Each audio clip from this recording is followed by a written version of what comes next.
What I remember was they apparently had some sort of social event the year before, and it was attended by 60 or 70 people, and the comment was that we didn't lose any money on it. And Bill Hill was the chairman, and he said, if we can't have an event and raise $10,000, then we don't need to have it. So we set that what I thought was an extremely lofty goal, and made it the first year. It was and that set it off and running. From that point on, there was just no looking back. So I came along 2 years later. I mean, I went to that Ritz as a donor and went to the second one as a donor. In May of '96, I started working as the director of the foundation. Mike was my board chairman. And the job was 20 hours a week, and that was my only responsibility, was to put on the Ritz. I thought I had died and gone to heaven. When I can get paid to put on a party, life is pretty good. And so that $10,000 number was very achievable.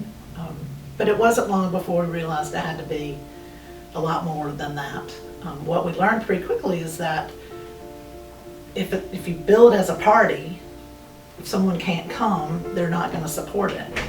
So not only did it have to be the best party in town, but people had to understand that the money that we raised was important and was going to go to good use, so that they would support it whether they could be there or not. Yeah, I really learned the difference. When we first started, I was thinking we need to give people their money's worth. And very quickly I learned that this is a fundraiser and that they need to support it because it's a fundraiser. And then the more support we got, the more I realized that's what they wanted. They wanted to support. It wasn't just give me $120 worth or $250 worth or $500 worth. It was, I want to support this. And as Becca said, it got to the point where when people were out of town, they still were contributing to the cause. And that's what's made it so special for me, is that there's really no limit to what people in this community can do when they get behind the cause. They're fantastic. I think everything was donated. That was another thing. As we started growing, it got to the point where you couldn't have all the food donated, you couldn't have all the flowers donated. It got to be so big that we had to start budgeting more. And then it became what I thought was going to be a little bit more difficult, and maybe it was going to tighten up a little bit, but it didn't. It just continued to blossom and grow. I think we were investing in the right spots. Yeah. One of the things we were talking about earlier was the decorations. When I started, we literally ordered decorations out of a prom catalog and would go to somebody's garage and put them together after hours, after work, whatever. Eileen Cedar was the person that I did that a lot with.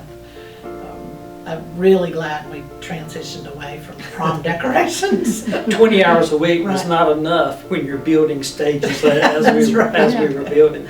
Very And true. there was one year when we did, it was a cityscape. That was the first year, first or second year. And engineering built the walls, the little mini walls, and we drilled little holes and plugged Christmas lights into each one of those holes, which took hours to do. But when it was all said and done, it was really neat. But then we don't need to do that anymore. We had something similar a few years later with the theme was the Titanic. And it had holes, for the windows of the ship, and we stuck light bulbs in every single one of those. Do you remember the shrimp table? Oh yeah. Engineering used to build us a shrimp table, a table for us to put the chilled shrimp in. And at least one year, when we were at the Highlands, it leaked. So just think about shrimpy water all over the floor. The owners of the Highlands were not happy with us that year. But that was one of the things that engineering built every year, was the table for the shrimp. So we could have a big serving of ice with shrimp on it. The first few years, we even divided the room up into sections so that we would have, one year I remember we had southeastern food in one corner and northeastern food, and then we had Creole in one place, and it was like you were traveling, we were putting on the Ritz, we were traveling to On the these different, Orient Express. on the Orient Express, That's what that to you different meant. locations Yeah. for the different food stuff.